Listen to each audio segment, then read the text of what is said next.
What's happening, everyone? Welcome to the Legged Podcast. Before this show starts, I just want to take a minute and tell you all about the secret perks you get if you sign up on Patreon. Now, to sign up on Patreon, it is £1 a week, that's it. And by doing so, you get early access to all our guests. You get an extra episode on a Wednesday that is only available just for Patreon members only.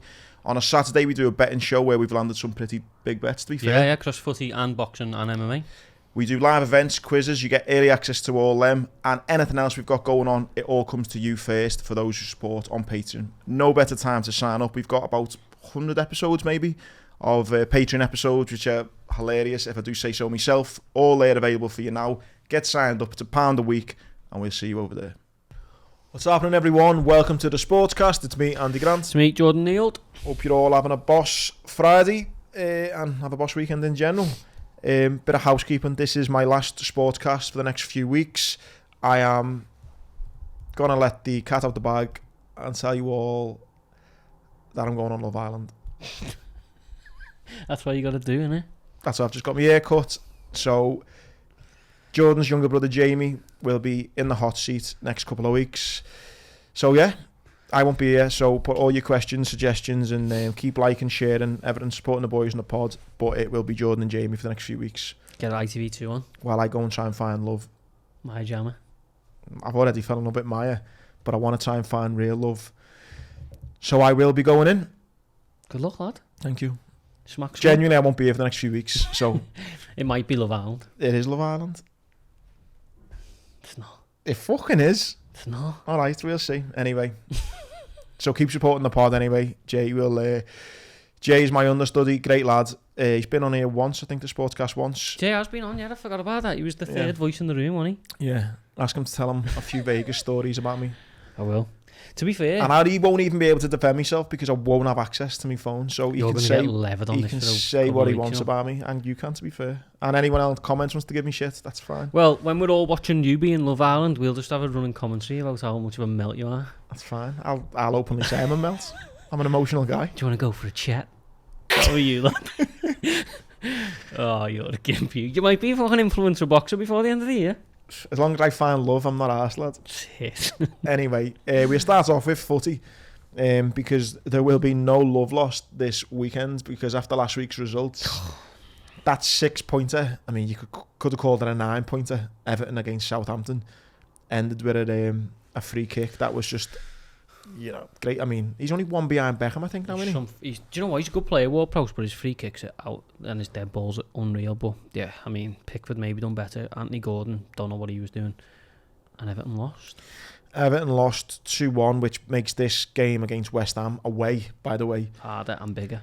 David Moyes, and it looks like they've got Danny Ings this weekend as well. I mean, if there was a bet, if there was such thing as football and gods and fate, you would put your Everton you had on Danny Ings to have some sort of assist or goal in that match. Everton didn't go for him. I know there was they did. There was rumours and that, weren't they? But they haven't signed anyone. What are we on? 19th of January? I'll be honest. To be fair, but I don't think they've got the money, have they, to sign anyone. But I also don't know how Chelsea have got the money to spend all the money that they've spent. Yeah, round the back.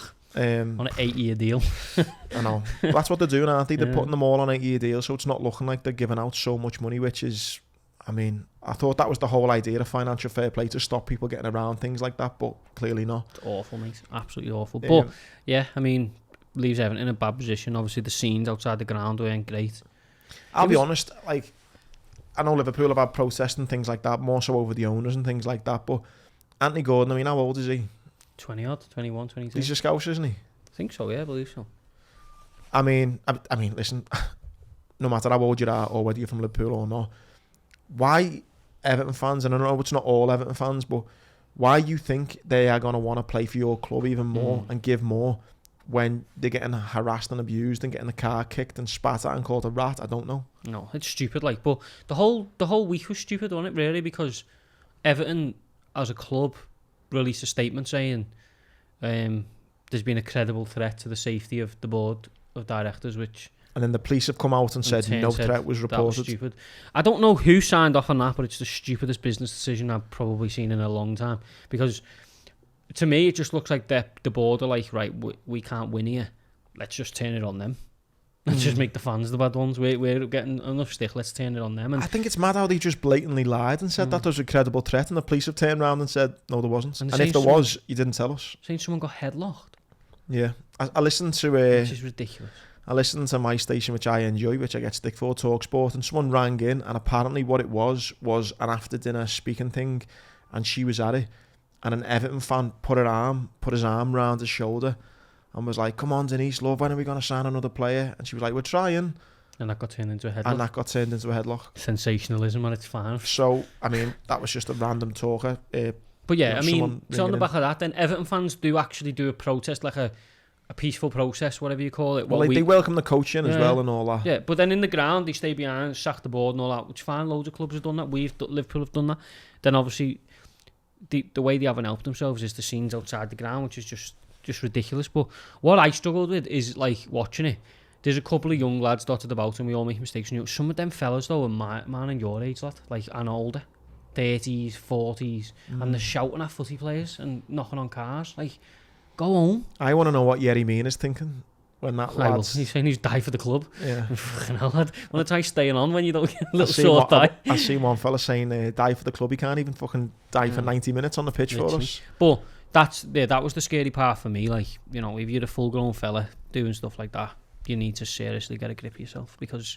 And I get, listen, it's football, I get it, it's but... testing times for Evertonians, but I just don't think you're helping yourself with... And I know it's not all Evertonians, it's a very small minority, but it's not good. And I just think this game at the weekend as well, David Moyes is in pressure on his own terms, you know what I mean? I don't think they've won in 5 or 6. No. West Ham fans aren't happy with him from the phone-ins I've been listening to.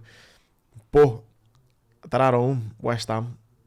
They're at least... You know, they got Danny Ings in, who was a player, by the way. He would stay at us if he had 2 worst injuries. Yeah. He had 2 horrendous injuries back to back, basically. I think he got injured on Klopp's first training session. Yeah. And then I think he was back for about 5 games and got the exact same injury. So horrendous look at Liverpool. In the game. Was it Everton? At the derby, I think. Yeah, and then he got injured in his first session, which is a horrendous injury. But what a player he was, by the way. When he was fit and firing. I always liked him, yeah, I was a big fan. I was a big fan of him. I was gutted when he got injured. So anyway, he's signed for West Ham now, who are in need of a result. I was going to say, if I was a betting man, I am a betting man, and I would be not fancying Everton to get 3 points. A point at best, I'd say. No. The only saving grace is because West Ham are as bad as Everton.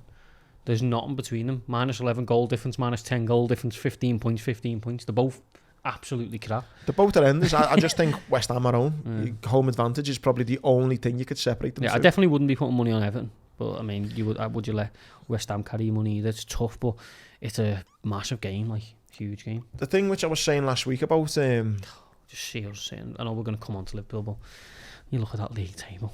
But the thing I was saying about Everton, which I kind of think, you know, the bookies, I've got them as the favourites to go down, or at least one of the favourites, you know, is in the bottom 3, is just the squad. I mean, I know teams can get run of forms together and, you know, things can quickly change. I mean, if Everton would have won last week, I think they would have went up to about 12th or something. Yeah.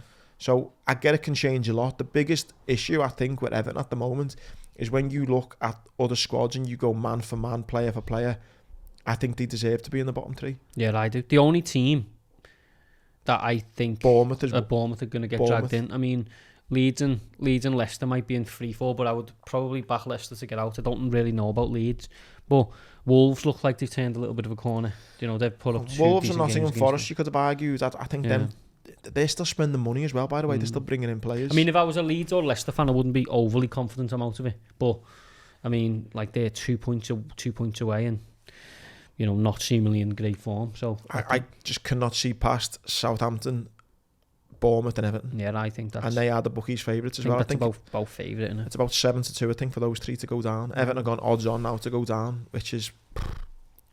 It's madness. Yeah, I think it's a tricky and weird situation, but I guess we're people living in glass houses, aren't we? Because the park's not much better. I mean, last weekend, if you're a football fan on Merseyside, Liverpool... They didn't just get beat, they got fucking annihilated. Embarrassed. They got kind of matched and then and a bit for everything. We didn't, mate, there wasn't a single point in that game where I thought we were on top at any point. No. I've only seen the highlights, but from the highlights, it just looked like... Oh, yeah, I've only seen the highlights as well. That's what I'm going to be getting next week. Yeah. Well, that's going to be interesting, yeah, this, with Jay being a big blue. From the highlights, or the extended highlights, I should say, even like the defense, never mind the work rate and the pressing, which has been a big contentious thing from what I've seen on social media. But the goals, I mean... Soft. That last goal, the third one, where it was a throw-in. That's Danny Welbeck. Danny Welbeck looked like fucking Salah there. Do you know, he got made to look like Salah. It was a little throw-in, lob over someone's head, and he's just took out that whole defence. Yeah. Do you know what was interesting for me, though? That result seemed to be, for me, a bit of a breaking point for a lot of people. I think Klopp's comments that have been after have changed dramatically in terms of him saying, I'll always back the players, but some people it might be time for them to move on and stuff like that. I've never heard him say stuff like that before. You know, it is all like saying sorry to the crowd thing. The crowd, the players' body language, the team that then gets put out against Wolves is obviously, I understand it's got to change, but some players go and play well and like go, well, why aren't I going to start? Because, you know, looking even to the point where I know we've had discussions about Henderson and Fabinho as well in this conversation now as well. When you look at that young kid who comes in, Bajcetic or whatever his name is. Bagatic or something. Yeah, I can't pronounce his name, hasn't played enough, but really good player. Every time I've watched him, I've been really... Why wouldn't he start at the weekend? I think he's put himself into contention, definitely. But like, I think Liverpool fans are arriving at Anfield on Saturday, 12:30 for Chelsea. If they seen him, they'd be like... Yeah, he deserves to play. Do you know what I mean? And that's the position we're at. And although Chelsea is a massive game, they're not actually doing great at the minute as well. So it's a kind of big game, but they're not at the kind of Chelsea of old, are they? So maybe if they beat us, we end up just in the top half of the Premier League. Yeah, it's scary times. I mean, Brighton have got something going on. I understand that, but you know what Adam Lallana was the best player in the pitch. But you know what I think's interesting? You look at like all the top teams; they're all playing in this almost same formation and same intensity as Liverpool did. It's like Klopp kind of set this kind of blueprint for 3 or 4 years. Now you look at Arsenal 4-3-3. You know, Man City have kind of always had their own way of playing a little bit, kind of everyone going forward. You look at United with the pressing of Rashford and the speed in that attack. It's exactly what we had with Salah and Mane. That kind of pressing, that 4-3-3. It's gone. I mean, Salah... I've said this phrase quite a lot on the podcast, and Fabinho's is unfortunately running out. Salah's got credit in the bank, but his form, to me, is a concern. But I also think we've stopped playing to Mo Salah's strengths completely. Do you know what I mean? A lot of the time he's receiving the ball with his back to the goal on the right wing. That's not his game at all. We've stopped this. Like, we had a brilliant system of like putting the ball between the fullback and the centre half and allowing him just to run. And now we've stopped. I know I'm not blaming Núñez for that. He didn't even play last week. I'm not blaming him for that. But our whole identity has gone from forward-facing team, relentless, to a backwards-facing team who were just giving it to Thiago and hoping he does something, or hoping someone scores a worldie. I mean, he's not playing that bad, Salah. He still scored more than No, Rashford. Yeah, 100%. I mean, just at his own standards and what we've come to expect from the team. We're making life hard for him. You know what I mean? Like, there was a point the other day where he's receiving it like 5 yards ahead of the halfway line. And you're like, I don't want to see Salah touching the ball there. Do you know what I mean? I think that's more an issue of, though, everyone's off is just not... They're not on form. There's too many players, and that's what they say about great teams. You know, great teams can get by, not because everyone's a 10 out of 10 each week. It's because there's more players who are the 8, 9, 10s than there are players who are 4 and 5s. And I just think Liverpool at the moment have got too many players who are getting 4, 5, 6 out of 10s and not enough getting 8, 9, 10s. And I just think all that added together makes it look like a real sloppy performance, and it makes you look a little bit harder on things like you've said. Why is Salah so far up not far enough up the pitch? Why is he receiving the ball there? Why is he not doing that? Why is he not doing that? I just think it's an accumulative thing of all of them just not having confidence and not in form. I think it's gone too long to be form, though, lad. I think it's a genuine... It is a cycle thing, I think. I don't think this squad will ever reach where it was at again. I think it needs a complete overhaul now. What do you think? I've seen this on Twitter, and I've never heard this before, but actually it could be a thing. So, take you back to 2019. Liverpool get beat by Barca 3-0. Week later, come to Anfield, beat them 4-0. Barca's heads fall off. They don't recover for about 2 or 3 years. Don't think they win the league for the next 3 years. Don't do nothing in Europe. You know, you speak to Barca fans, like, that broke a lot of Barca fans. It broke the club. It broke, you know, Messi ended up fucking off. Not saying that's why Messi left. But but it was a big fuck me moment. Do you think, or think it has anything to do with it? Because it did for me as a fan. Last game of the season, Man City getting beat 2-0 by Villa. Second half against Wolves. You know we're going to score. We're going to hit the cup. We're going to score. The league is ours. 6 minutes at the Etihad. 3-2 City win. We don't win the league. Was that our Barcelona moment? 100%. And then added to the fact that we go to Paris, get beat, and then all the scenes around it. That just feels like a natural ending point when you look back in hindsight, doesn't it? You know, Sadio Mane's gone. Who, even more now, we're seeing just how vital he was.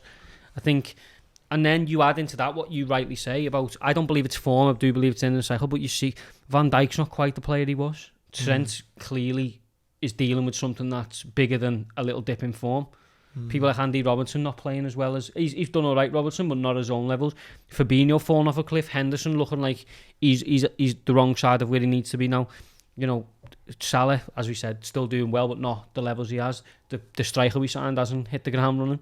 It's a cumulative effect of, like, a lot of stress and pressure, isn't it? And I just think now we need to accept that we go back into a cycle. And I mean, I wouldn't expect us to be near the top end of the Premier League for again another year, 2 years, 3 years, because I don't know. I think they've just released the money kind of moves, and Liverpool have jumped from, I think, 7th to 4th, was it? Third.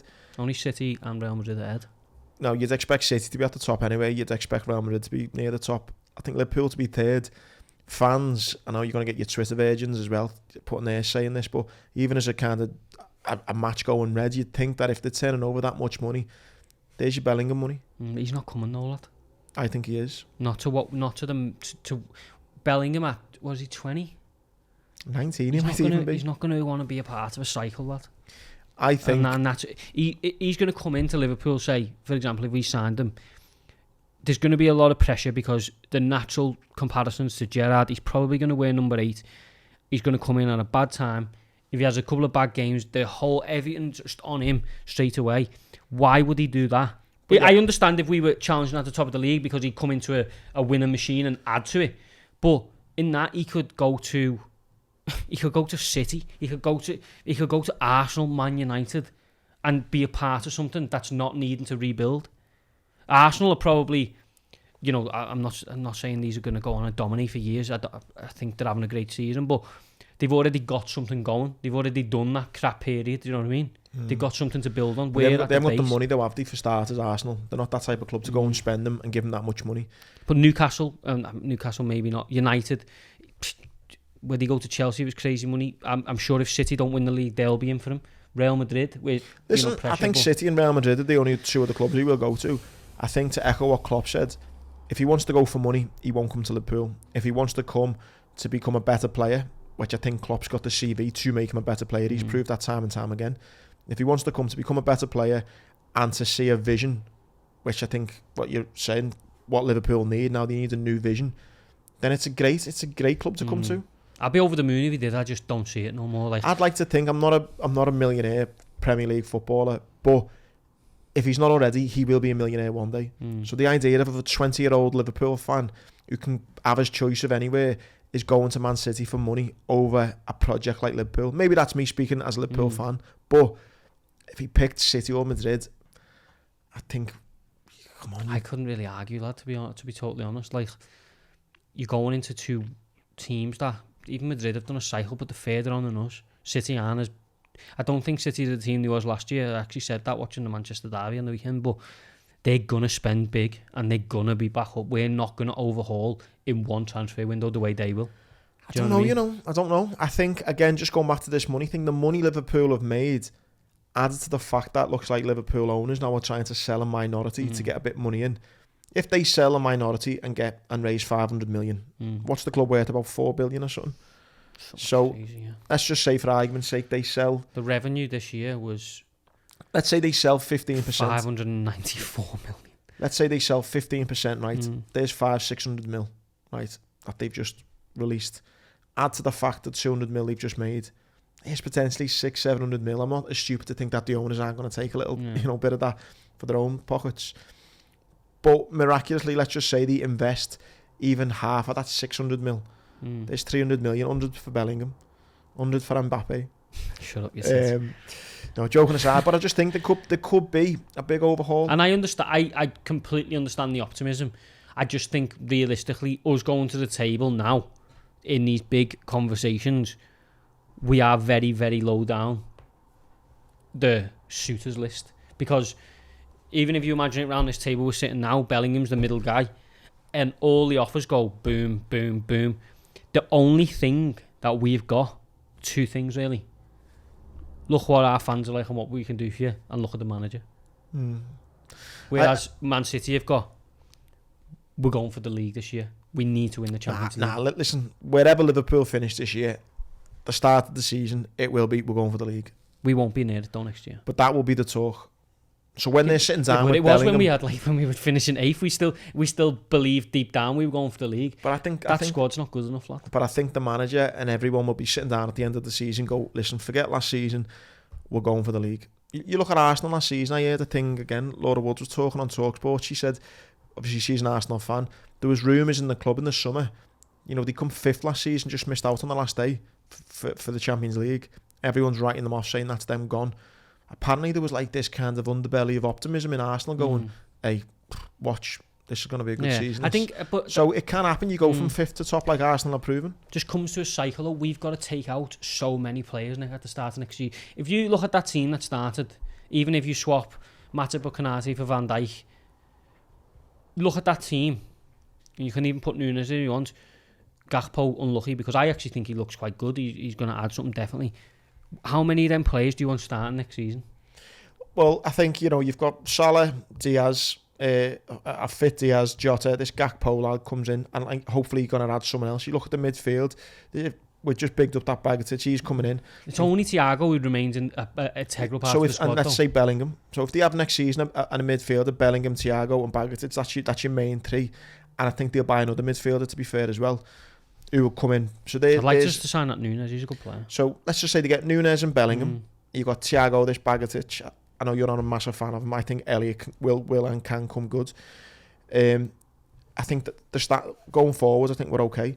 And in defence, I don't think, again, Robbo and Trent, they've proven how good they are. They haven't gone shit in 6 months. I don't think it's as bad as it looks. Trent is bigger than form, though, lad. Like, did you see the thing the other day where he stood on the edge of the box with the Brighton goal and they slowed it down? He's just looking that way and the Matoma just goes around him. And I watched in that game, that Matoma, who's a very, very good player, what he done to Trent is not a lack of form or a lack of confidence, lad. Yeah, lack of ability. I think he genuinely has. I think he has crashed multiple levels, and I'm not calling it like, I'm not calling it a falling off a cliff Dele Alli moment. I'm not calling it that, but he is no longer operating at the consistent level he was for a couple, and it's been too long to be form. I don't know. I don't think it's as bad as maybe you're making out. This is a bad season for Liverpool standards, but I don't think, if we get to the summer and we don't make Champions League, we don't make Europa League, I don't think it means that's it, done. I think a couple of signings, bit of a regrouping, and I'd be confident in saying we'll give it a good go. If we did, season. if you offered me now to write the season off and we go into the summer and we sign the likes of Nunes, Bellingham, a couple of others, I'd snap your hand off. All I think that is if we don't make Europa or Champions League, we get to the summer, maybe Nunes comes, but Bellingham's no longer Bellingham, and we sign that Caicedo from Brighton, and Salah's maybe looking at a little move to PSG or something like that. I think it can easily go the other way. Do you know what I mean? Off Liverpool for a second, Man City. A great debate this, by the way, seen on, mentioned it again, TalkSport. You want a job on there, don't you? I'd fucking snap your hand off for a job on there, talking to them every day. I think they're great. Great debate. Are City a better team with Haaland? Yeah. Are they? 100%, lad. He's only on score for 3 games. But when you put in their stats, right, of like chances created, scored, this, the only thing they've done more in is him scoring more. Chances created, pressing, passing, everything else is down since he's in the team. Stats are subjective though. I had a thing, I put a tweet out saying I'm not sure how many times I can watch Navigator anymore, and someone a lad who actually speaks a lot of nice things about the pod and that, wrote something about stats. And I said, stats are subjective though, like, because it all comes down to definition, doesn't it? So there was a thing about Naby Keita this week doing, forget what the thing was, it was like duels. He won certain amount of duels or recoveries or carries. They're all subjective stats, do you know what I mean? Like, there's no clear definition of what they are. You could say that about Haaland. Haaland's got all these goals. You could say, well, City won 5-0 and he scored a hat-trick when they were already 2-0 up, so they were pointless goals anyway. I understand what you're saying, but I think at the end of this season, because I don't think the title race is done by any stretch of the imagination, I wouldn't be surprised if they did win the league and go... I'm probably the... I don't want to say it, but if they won the double, and if we sit and have this conversation at the end of the year, it'll be because they signed a superstar striker. He'll be the difference. Okay, so let's say City have a similar season to what we did last season. They get 95 points in the Prem, but don't win the league. They get to the Champions League final, but don't win it. They're already been knocked out the League Cup, I think, or the FA Cup, one of the two. Let's say they don't win anything. They get to all the finals and take it to the last day, but don't win anything. Oh yeah, failure. 100%. And Haaland scores 60 goals. Yeah, it's a failure. Are they a better team? No. But when it's all said and done, you'd say no. But I just think right now, I would be very, very cautious of saying they're not a better team, because although I'm actively now wanting Arsenal to win the league, there's a long way to go, lad. There's a long way to go. It's not even half. Is it half? It's exactly half, isn't it? I do think City will win the league, to be fair. I put it in the chat. I go the match with lads. Someone put it in. Who do you want to win the league? And I put Arsenal. And I was interested to see a lot of my mates want City to still win the league, because it's a little bit like in the one season we have a drop off. Sorry, City have a drop off and we don't capitalise. Arsenal have been fucking shite, come and win it. And it took us so long to win it. Yeah. And all this Klopp coming in and doing this, it'd be a bit heartbreaking to kind of see Arsenal. It would 100% from an emotional standpoint, but I just actually like what they've got at Arsenal. Yeah, I thought Arteta come across well, even though he got loads of stick in that Amazon documentary. I like that. I thought he come. No, but he got stick online, didn't he, for his like team talks and all that stuff. I'm into it. I thought he done really well. I thought he come across really well. I like the players they've got. I'm a fan of Saka. I'm a massive fan of Odegaard, who I think probably in form, best midfielder in the world or the league. You know, one of the best in the world, definitely the best in the league. You know, I like what that Nketiah's come hit the ground running. Martinelli's a quality player. I like what they've got, so I'd just like to see them do it from a non-emotional standpoint. You know what I mean? I see that. Do you think United are anywhere in the title race? Too many games like last night, United have. Yeah, that's just where they're at. But as I say, I had a bit of a thing with my dad, because he was like, no, he's rubbish and all this stuff. I think he's building something. I do as well, 100% building something. I think they were unlucky last night. I think Casemiro was a mad one playing him. Even he's been booked now and he's going to miss the game of the weekend. But even starting him, I wouldn't have started him. Yeah, I think he'll eventually, and this is a big shout, I think he'll eventually rid the players with, I know he scored last night, but players who still have the capability of dragging them down attitude-wise. When you look at, he's already phasing out Martial, isn't he? I think I think Fernandes is probably flirting with the line as well. I think he'll eventually rid them players out and turn United into what historically they were. A team that we hated because they were just so professional, such a machine. Yeah. And I think that's what he's got his eye on. Listen, I've lost I'm not going to say now, I've lost 100 quid. I bet with a Man United mate, and I was like, no way, Man United going to finish above Liverpool. And obviously they will. Big surprise package for me, but yeah, he's done really well. I think I think just to nod it down, I think Newcastle are struggling a little bit. I think they've maybe found how hard it is to be consistent. Yeah, well, their last few games they've had. They only drew one, haven't they? Yeah, they won against Newcastle. They beat Fulham 1-0, but did you see the pen? Bit of a dodgy one. I don't know. I think they might slowly. They're the games though that you want to be winning. What's the form like? Win, draw, win.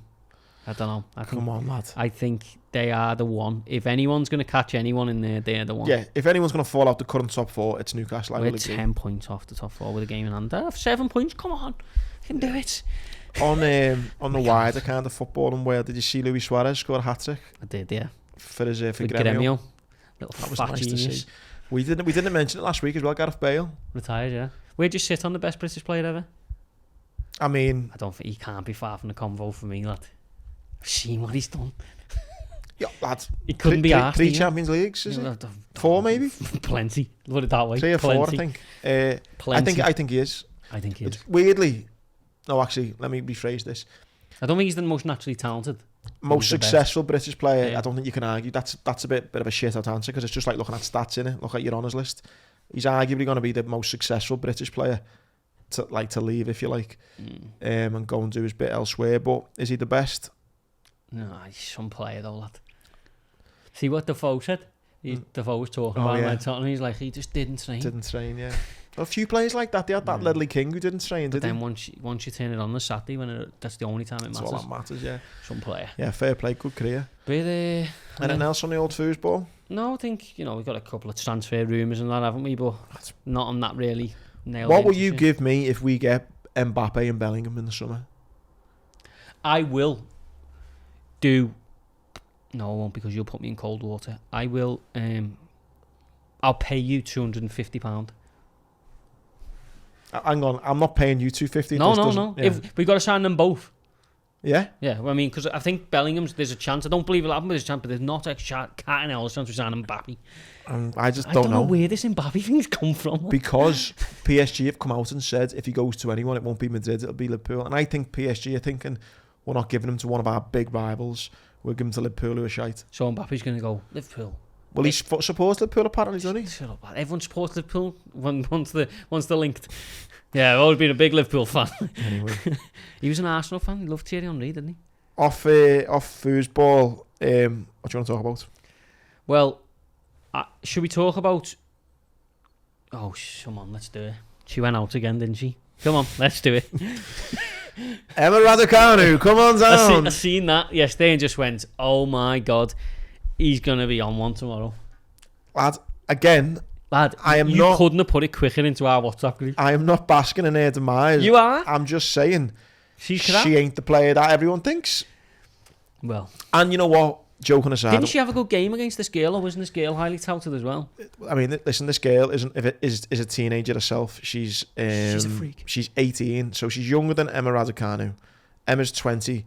This girl is 18. Coco Gauff, her name is... What a bad name that is, by the way. Sounds like that. Sorry for those who didn't listen on Patreon, but when we were talking about them nicknames, that'll be mine. Yeah, Coco Gauff. Oh, Gauff. So this girl is 18 and ranked 7 in the world, and she beat Emma Raducanu 6-3, 7-6. Good game, isn't it? I mean, Emma was the rank outside, 11-4. She was 2-7. So, Oh, you give a stick for nothing. She put up a serious underdog performance there. I know, but what does that tell you about the ranking system and also the level of British tennis when Emma Raducanu is Britain's number 1 and it's 77th in the world? Yeah, I know, but...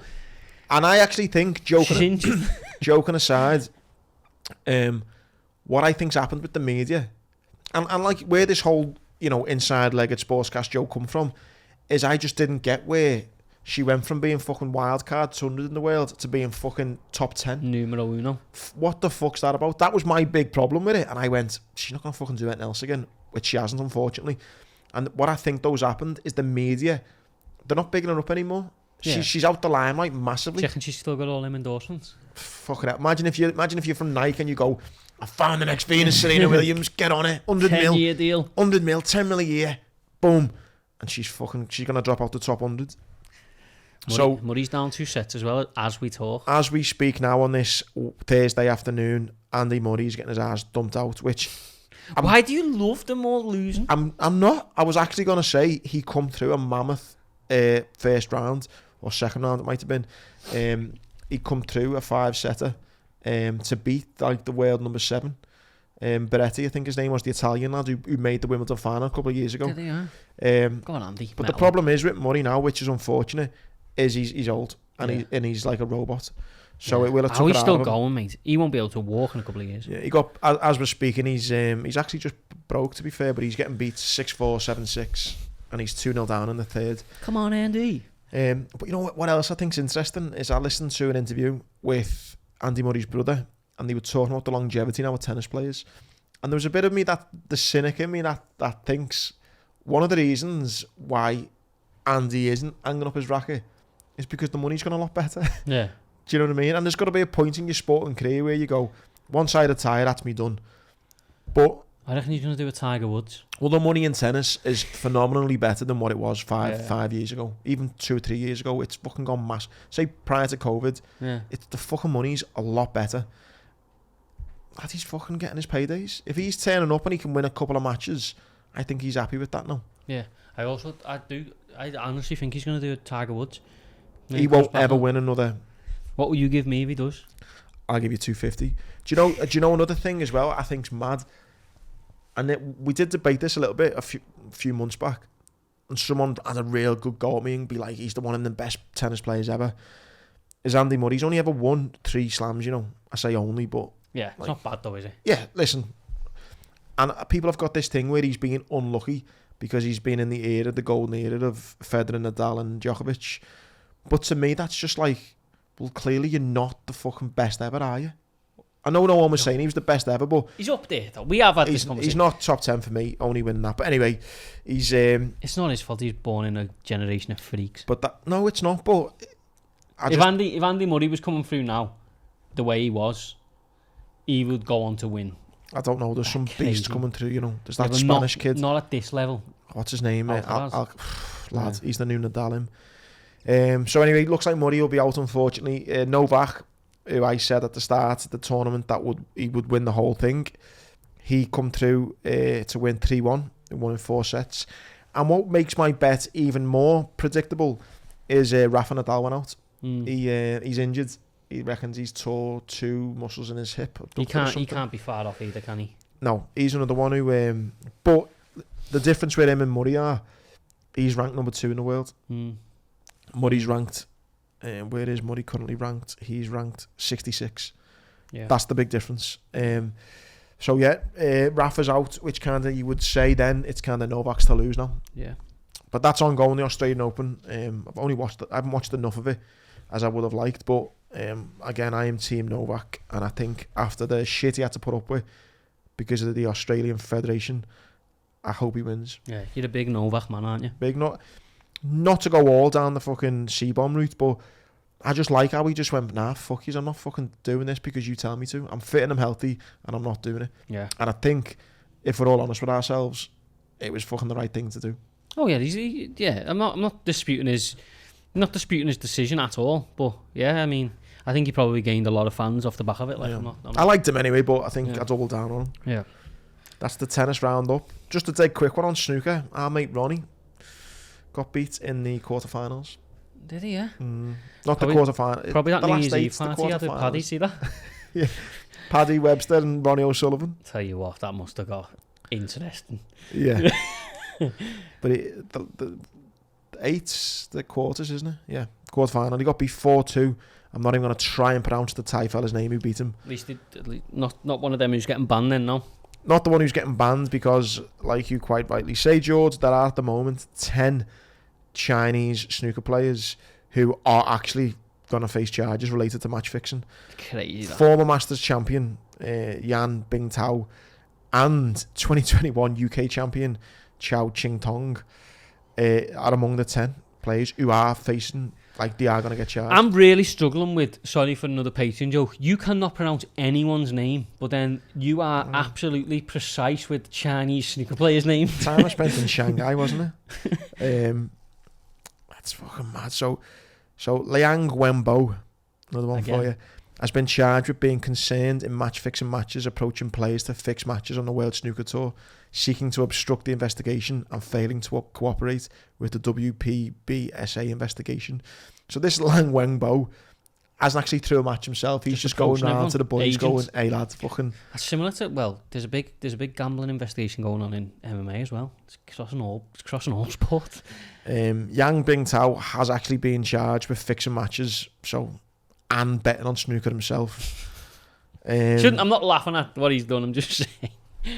It's a crazy world we live in. It's fucking mad, isn't it? So anyway, yeah, snooker's not looked upon in the greatest light at the moment, and everyone's fans' favourite Ronnie has been put out by...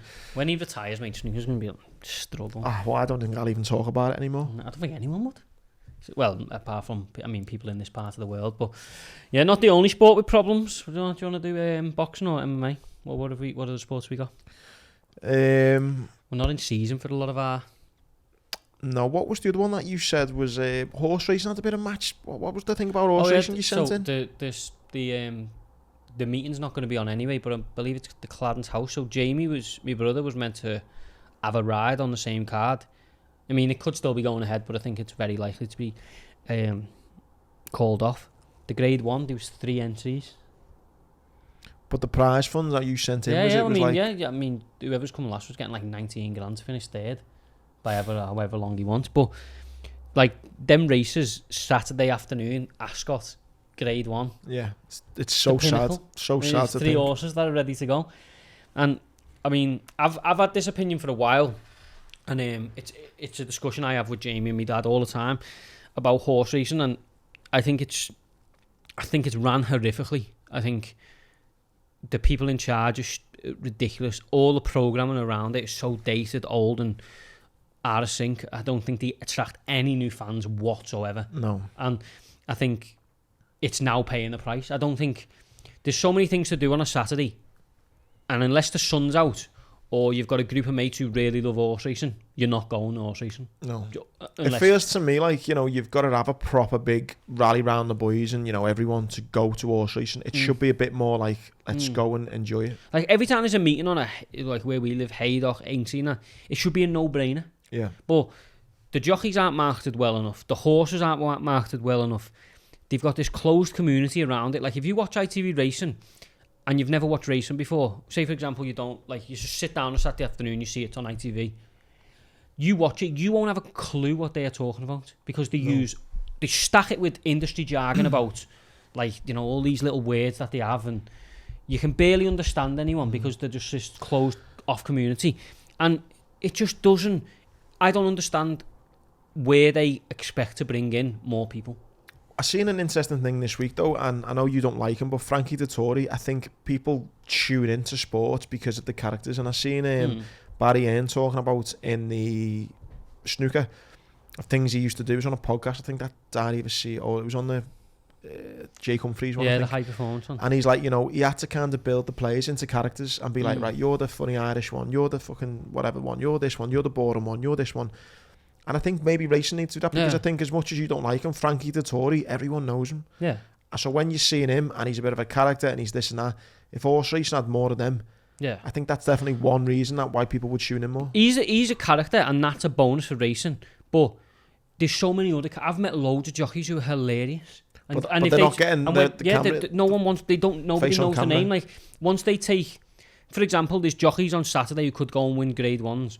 And the minute they take the silks and the helmet off, you wouldn't know what they look like. Of course, yeah. And that's wrong. This is like the one of the most entertaining, in my opinion, sports in the world. But no one cares or is bothered enough. Totally agree. And now it's paying the price, because one, why would you go to? I think Ascot. The last time it was at Ascot or I can't remember where it was. There was like 2 walkovers on one card. You know what I mean? Like, what? How are you meant to get people through the door? And then the thing is that Cheltenham comes and everyone bombards there, but you can't just survive on Cheltenham. No, like jump or the Grand National. It's kind of you have to buzz at the Cheltenham and Grand National, but then it's the racing all year round you fear for, isn't it? And flat racing does a bit, because I've got a bit of an easier sell because everything's in the summer. I get that, but I just think it's a sport in big danger. Like, boxing or UFC? Let's do MMA, because I think we had a question on Patreon about. This is not MMA, but it'll lead us into it. Didn't we have something on there about this slap league? We're gonna have to talk about your best mate Dana, yeah. So he started start of the year. He's at start of the year. Well, he started this slap league, which apparently it's been in the making for a while, hasn't it? Yeah. Ironic that it comes about the same week he fucking slaps his missus and she slaps him. Imagine if that was done for this. By the way, I wouldn't be surprised. Stranger things have happened. Yeah. But so it's Merlin is a big fan of the pod, Sports on Patreon. He says, right lads, let's talk about Misfits Boxing and this slap league last weekend. First thing, Misfits Boxing. Rapper Swarms landed one punch on YouTube with Ryan Taylor, which had broke his orbital bone and has tore his retina, leaving him blind in one of his eyes. His corner wanted him to continue in the fight, only a matter of time till DAZN and Misfits DAZN and Misfits hurt another fighter like this. Slap league, no defence, means only one thing. Injuries like this. Hematoma. Hematoma. He sounds like a contestant in slap league. I thought that's what he was meaning. Sorry. Like the hematomas on that fella's head. I mean, Misfits Boxing. I had this conversation yesterday. ridiculous. Like, I understand that people want to watch it, and I get it, but the problem is, and we've said it loads of times, don't have to reiterate it, don't blur the lines. It's not boxing. I watched highlights someone sent me on WhatsApp of a DJ called, he's been on Paddy's podcast, called Tom Zanetti or Zavetti or something, some idiot, and he's talking this big game. He's at the press conference in a 3-piece suit, shadow boxing, and he got absolutely punched all over the place, to the point where it was like, I only watched 2 minutes, like 6 seconds of highlights, and he was taking clean shots straight to the face and had no idea how to defend himself. So that thing with Ryan Taylor is, I think, the first of many injuries, but it'll take a serious injury for it to stop.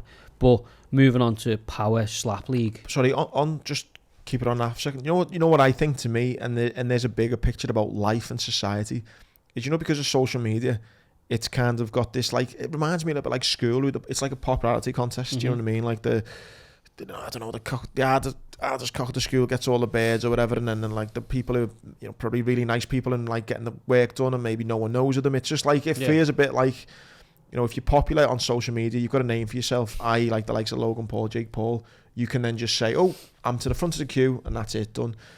And what I think the message it's sending out to young people, not the people who maybe are a bit older than our 30s and we've kind of know what proper boxing is, but it's just become this like cheat code of like, be popular. If you can be popular and gather a bit of a kind of momentum on social media, you can just throw your name in the hat, go to the gym for 6 weeks, and you can be a professional boxer. You can box at Manchester Arena. And that's the thing.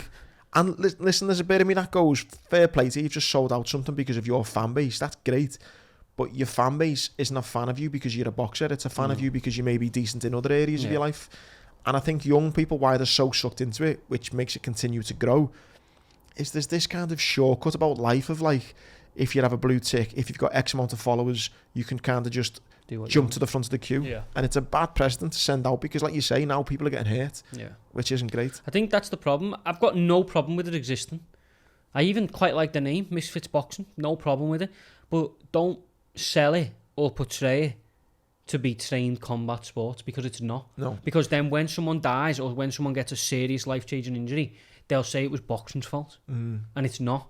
It's greedy promoters like Callis Haaland, people like KSI, Jake Paul, Logan Paul, all these people who are involved in this thing, who've just robbed boxing's idea and done it without rules or training. Yeah. That's like me and you.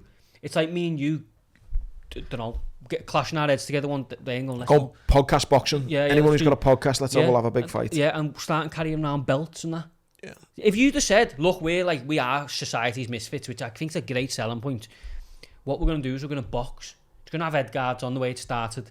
We're going to actually try and sell out the Manchester Arena. Like, how sick would it be if we did that? I'd go well in. Yeah. But don't walk around with a belt saying you're going to be Canelo. Yeah, that's the big problem. But again, the bigger picture though, it's the message it's sending out to young people, because there could be a lad there who goes to the gym, goes to that, like, there's so many great gyms in Liverpool, goes there as a maybe 10, 11 year old who's very easily influenced and can see the hard work that goes on in a gym and go, it looks a bit too much hard work. Yeah, chip that. Or I can make loads of stupid videos on fucking social media, get a bit of a following, do it anyway, get to a point, and then I'll do the Misfits Boxing, and you're like, it's awful, mate. Awful. That's where it sits a bit funny. No problem with it existing, but just sell it for what it is and let it be what it is. Yeah. But this slap league, mate, I mean, I'm just not into. I've seen it. It's sick, mate. Pops up on me socials, and I see like Dana's doing this thing now, which he did with the UFC and with an MMA, of where he puts all the fighters in a house and there's like a Ultimate Fighter contender thing where they all argue, and then you get matched off and you fight teams and all that. Mate, these are standing around essentially a bar stool with no, you get points deducted if you flinch. It's so fucked, yeah. And then you see some fellas split his lip completely open. Another fella had a crazy hematoma, which, and they're getting knocked clean out. Is it just until you knock them out? I think it's over a certain amount of rounds, so it can go. But the two champions that are now the head captains, they had the greatest slap match ever, which was like 29 rounds because they couldn't knock each other out, of just slapping each other clean in the face. I mean, that can't be good for you. Mate, not the way they do it. It's not a little tickle. I don't think there's probably any way to get slapped continuously and it to be good for you, but I mean, Dana White, like, I don't think anyone started the year. I mean, it won't be around in a year's time. Like, it just won't. But well, I don't get how there can be like a longevity for that kind of thing. They can't, because I mean, you're getting slapped in the face. There's going to be damage, permanent damage. You would have assumed. But Dana's reply to it was, which I guess people are going to agree with. Well, if you don't effing like it, don't watch it. Sound okay? Well, don't. I know exactly where this is going. He's going to have power slap league fighters, cage side in the UFC. He's going to have them bandwagoning off, not going in the UFC, but bandwagoning off the fans there.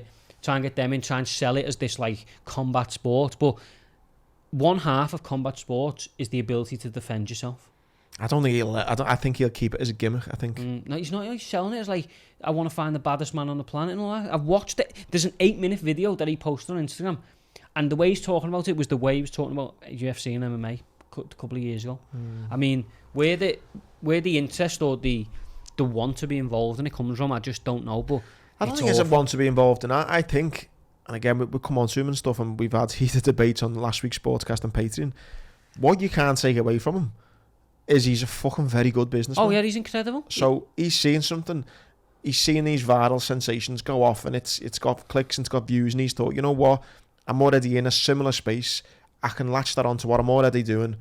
Let's make money. Do you know what I don't get though? And he spent 10 years polishing MMA and UFC, MMA and his promotion UFC, away from being dormant having a fight, and proving to people that these are incredibly high level athletes that are, if you watch them, these are trained ninjas. This is incredible. Broken down all them barriers, taken away most of the stereotypes about them just being juiced up fools who can't box, and literally has now gone right back to square one. But that's why, I know you've just said he said something similar, but that's why I'd be astounded if he started mixing the two properly. I would, and I mean, I think he'll keep them separate. I think this will be one of the worst. He's an incredible businessman, but one of the worst business decisions he ever makes. I think this is going to end in an incredible loss of money. I also think, I mean, listen, we've all been sent videos on WhatsApp, and you see them on Twitter and Instagram, and there's a fighter, and you watch it. But with that, it's like once you've seen one, you've seen them all, really. I mean, how entertaining, maybe I'm wrong, I don't know, clearly I am if there's a lot going on, but like, once you've seen someone get knocked out by a slap, or once you've seen... It's disturbing. Do you know what I mean? The way you see them get knocked out, they just fall, and like, I don't know where this, like, they've got two fellas behind them who catch them like they're doing anything. I know. Well, I mean, if that doesn't end in disaster, then I don't know what will, because in spaces where incredible defensive fighters are being hurt, well, someone's you're going to let people who can't defend themselves just get a free hit. Yeah, it's not good. Like, but I mean, where it leaves the sport in general, I don't think it affects UFC. You know. No, I mean, where it leaves like his space. Sorry, should I say his space in sport? He's flirting with a line between like genius and lunatic. You know what I mean? Arguably, yeah. I mean, he hasn't had a great week either, because Big Francis decided to walk away from what Dana called the biggest UFC heavyweight contract of all time. Yeah, which I thought was interesting, because he made a comparison to Brock Lesnar, but like you rightly pointed out, that was about 10 years ago. So yeah, I think Brock Lesnar got $8 million. Yeah. For a single fight, and then that's what Francis was going to get on top of pay-per-view money. But just listening to Ngannou on Ariel Helwani's podcast, and he was saying like, this is not for me, this is to show that what he wanted in his contract was, I don't know what he wanted in his contract before was, you even say anything else, the kind of, what's it called, what's it called, that word when you say like the thingy in me, not like the pessimist, the pessimist, cynic, sorry, the cynic. But yeah, I understand that, but apparently what Ngannou asked for was the ability to have sponsorship, which UFC athletes aren't allowed, health insurance to be provided for every fighter, and I think the other one was freedom to do boxing and other things like that, and UFC said no to all three of them. But to be clever, why, as a business, like we've just said, great businessman that works, why would you agree to that? No, you wouldn't. But I mean, health insurance, I don't really understand. Health insurance maybe, but you wouldn't go, all that, we'll pay you the most you've ever been paid. Yeah, fuck it, everyone can have sponsors. Oh, and yet you can go and fight anytime you want in boxing. They're not going to agree to that. No, I totally get it. I mean, I don't know how much of a good decision it is for Ngannou because I think it's a bad one. I think PFL, who I'm really impressed by, haven't got the roster to be able to give him good fights. And surely they haven't got the money. No, I mean, not. They haven't got 8 million. I mean, Bellator again on their ass won't be able to do anything. If he goes and fights Joshua Wilder or Tyson Fury, get knocked out in 3 minutes. And he might get a bigger payday. I think but he'll then get it's like done. 20 mil once. Exactly. Yeah, and then he'll go back to UFC. Go back to UFC On a lower pay grade. Yeah, I really don't know how much of a good decision it is. And he's 35 or something. 36, yeah. I'm gutted because I really, really wanted to see Ngannou Jones. Like, we're going to come on to Jones versus Cyril Gane, which is, again, a brilliant fight. But, like, I understand, like, the, what you call it, where he's sort of trying to be this big sort of knight in shining armour. He's like, I'm going to do it for everyone and all that stuff. But I almost think the people that you're dealing with are not going to go, well, Francis walked away, so let's protect everyone else. Addy fuck. But, I mean, now the best heavyweight in mixed martial arts is no longer tied to the UFC, and that will certainly hurt UFC's ego. But it's dated, isn't it? Exactly. It's not. Hey, I tell you what, it will not take the fair weather fan long to fucking forget who Francis is when Jon Jones and Ngannou are fighting. No. Give it 6 months or whatever, and he'll get, what would you beat it? Give it a year. Where is he? I think he'll be back. I think he'll be back. I think he's going to try and go and get Tyson Fury 20 mil money and then come back. And look, if he wants to do that, sound. But if he boxes, he will get knocked out in a round. Oh yeah. Like, he will get cleaned out. It's a different. His stand up and his power is good. But every other fundamental that you need for boxing is terrible. Yeah. No, I remember I watched back weirdly a few days back the Gane fight and stuff. Like the speed for one. Yeah. Like, yeah, I think it's a bad move for him. No, I do. But then obviously we got Edwards versus Usman that got confirmed for London, which is a brilliant fight. And then I thought he was injured still. Yeah, well, he's got a bad hand, hasn't he? But he said he can fight, so they're doing it.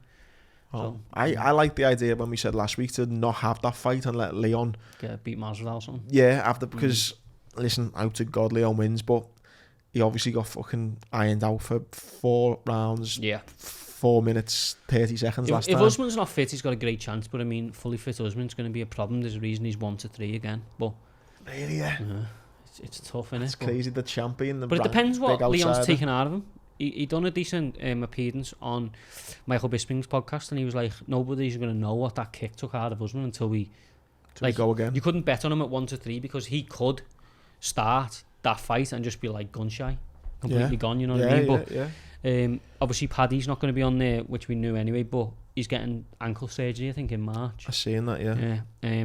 But they added Justin Gaethje, the human highlight reel himself, against Rafael Fiziev, which is the co-main event, which is a brilliant fight. So the card looks like it's stacking up, but I mean, the tickets go on sale next week and they are extortionate. When's the Jon Jones fight happening? March 4. Cyril Gane. Crazy fight, that lad. I don't know where I sit with the and again, I'm not, before anyone goes fucking hell, going into the whole Dana thing again, but I think it's mad and like so ironic how the whole kind of calls for like Dana White this, and like you look at someone who's not only, you know, known for slapping women, but also drugs cheat. Yeah. And I don't, again, you're invested so much more than me in MMA, but I find it baffling. And I know your opinion was Dana needs to step away from certain parts of the UFC, and the people are slating Dana and loads of different opinions on it. How that can kind of get parked for a minute and go, Jon Jones, one of the greatest fighters of all time, known drugs cheat, known to batter women, get him on. Yeah, it's mad. It is. It comes down to consequence in terms of Jon Jones has served his time. I get that. And as a bloke, he's about as rough as it gets. His talent means that he's always going to be an intriguing fight. But ultimately, for everything he's done, there's been repercussion. And his career, although he'll still go down as probably the greatest of all time when it's all said and done, depending on these fight goes, although he's pretty much earned it, he still had nowhere near the career or maximised his talent enough or made as much money that he could have if he weren't a complete and utter piece of garbage. Do you know I just think moral, I get all that, and I get you can say, look, he, for his own doings, he's not earned what he could have, and he's not, I get all that, but I just think morally, how you can go, listen, he's a fucking drugs cheat. You know, so many calls in boxing for bans for life and stuff. Yeah. And yet I look at UFC and like the core, you know, people who are like, yeah, get him back. I've heard Dana say, yeah, he's greatest of all time, get him in. And I'm just like, even people calling for Dana to leave, but then it's on one hand, yeah, but then, I don't know, it just doesn't sit well with me. He's been ousted plenty of times and criticised and completely berated. Do you think, though, he's that arsed? No, he's an absolute piece of garbage. He is, but...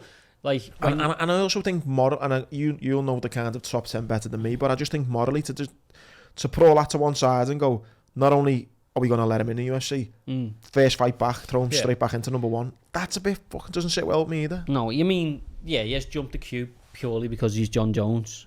So there you go. So where's the repercussions in that? Because what he's doing now at his age and at this point of his career, this should have been 2013. This should have been... But he's still getting it, though. But he's not... He'll never, in my opinion, although I love Jon Jones' ability as a mixed martial artist, in my only opinion, he'll never truly maximise what he could have done at heavyweight because he's had to now wait the best part of a decade for all his rubbish that he brought upon himself to pass under the bridge for him to get the point. The fact that he's gone, you know, light heavyweight... took a couple of years out and then gone for the title is wrong, but that's ultimately how UFC works, same way Conor McGregor will do when he comes back. That's ultimately how combat sports works, rightly or wrongly, but he'll never have the run at heavyweight that he once should have had, and he'll never earn the money he should have earned, and he'll never have the notoriety he should have had, because I don't even think this fight's a foregone conclusion anymore. I thought he would be Francis because I kind of thought Francis would have a fight with him, which would allow Jon to win. But Cyril Gane, although the old saying, styles don't make fights, Cyril Gane got beat by Ngannou when Ngannou surprised everyone by wrestling. But I think Gane's a big enough guy, and if he's rounded out his wrestling defence, like Gane was 2-0 up on there. Like Francis fight. He's a big enough guy to make this a real city fight. You know what I mean? So he could out the way the world of justice works. Jon Jones could leave the UFC ultimately on his back. Hopefully he does. Because I don't agree with, because I know you're saying he faced repercussions, and repercussions were not fighting in his prime, but the cynic in me would go, but he fucking still got what he was going to get. Yeah. So I understand 100% where you're coming from, but I think that's what we were saying, like whether we agree or disagree with the consequence, he faced some level of it. And I mean, to me, it wasn't harsh enough. But, like, you know, ultimately the ultimate justice could come, or the bad guy reaches the top of the mountain again, doesn't he? Which would not fucking surprise me. No, but crazy week or so in mixed martial arts, and the first pay-per-view event of the weekend, which I'll do a betting show for on Patreon. But again, just filled with good fights. Paul Craig, Big Scott, obviously jiu-jitsu expert, trying to bounce back from a terrible fight with Volkan Ozdemir against Johnny Walker, Gilbert Burns, Neil Magny, great fight, Figueiredo Moreno for the 4th time, which is nuts. And then 41-year-old Glover Teixeira fighting Jamal Hill, which is going to be an absolute banger, because I think Jamal Hill's an absolute beast, to be honest. He's got a proper death touch. Have you seen what he did? Have you ever seen the Johnny Walker knockout, where Johnny Walker does like the Mexican wave?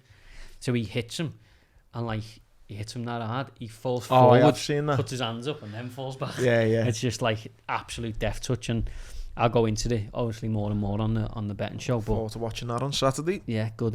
That's on Patreon for anyone who's thinking when do I get to see that. You'll need a VPN, lad, in Villa Castlemore. I don't actually fly out to Castlemore until the Sunday, so I will get to see it. Yeah, I mean, yeah, it's gonna be a great card. Can't wait to do that on the betting show.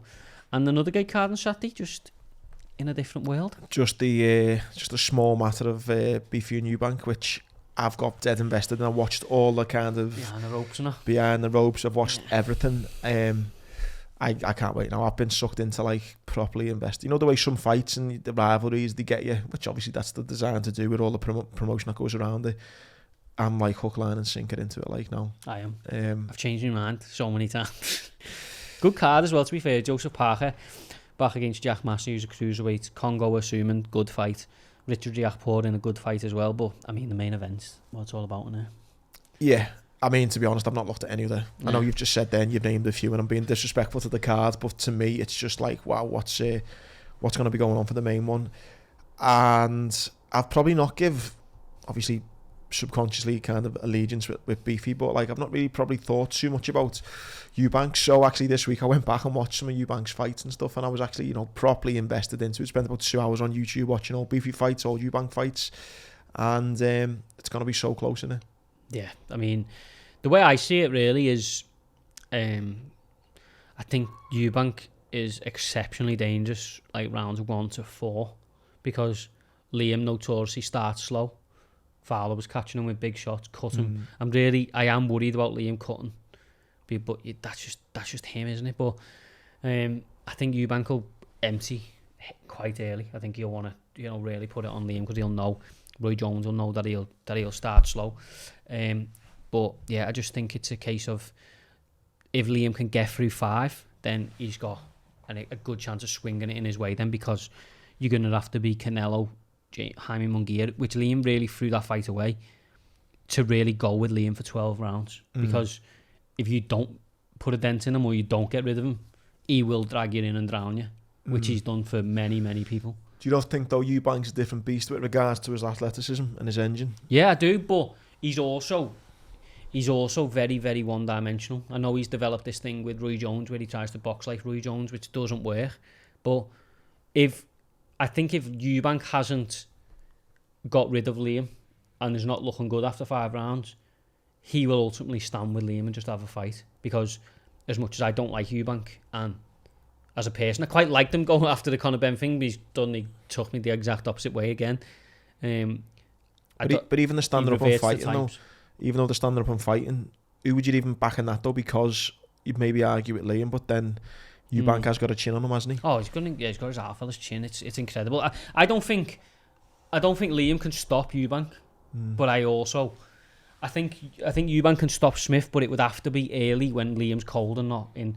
I think, as I say, I keep saying it, but if this gets to round 4 or 5 and Liam's taking Eubank's shots, I think then Liam's got an incredible chance of getting a decision, because not only do I think he can outwork Eubank, I think he can pull him into a fight where they are just fighting, and you are going to have to be, I'm not saying Liam's going to knock him out, but you're going to have to be an exceptionally good, dirty and game fighter to go with Liam till 12 and him not get the better of enough rounds. What was on the ropes? I thought it was interesting. Eubanks called him a dirty fighter, said about using his head and his elbow. Was Liam being kind of... No, but Liam will put his head on yours to go for it, and he will...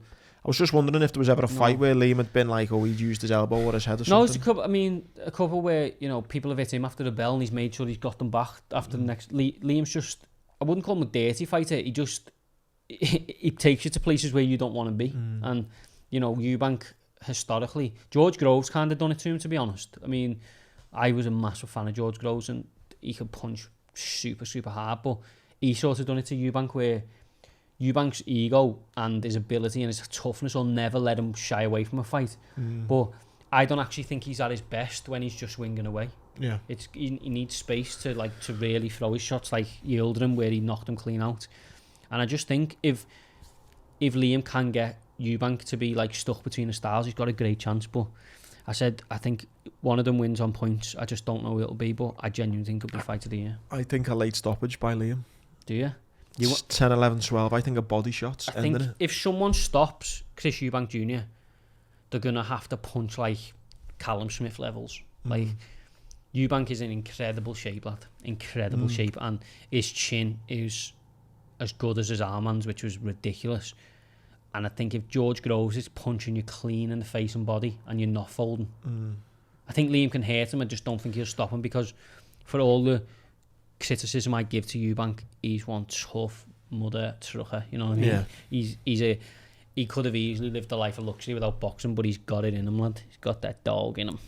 I can't wait, lad. I can't. It's going to be a sick fight. Are you going to go, are you, or? Well, yeah, I am thinking about going, but it all depends on how it plays out. But yeah, I am thinking about going. I don't want to miss it.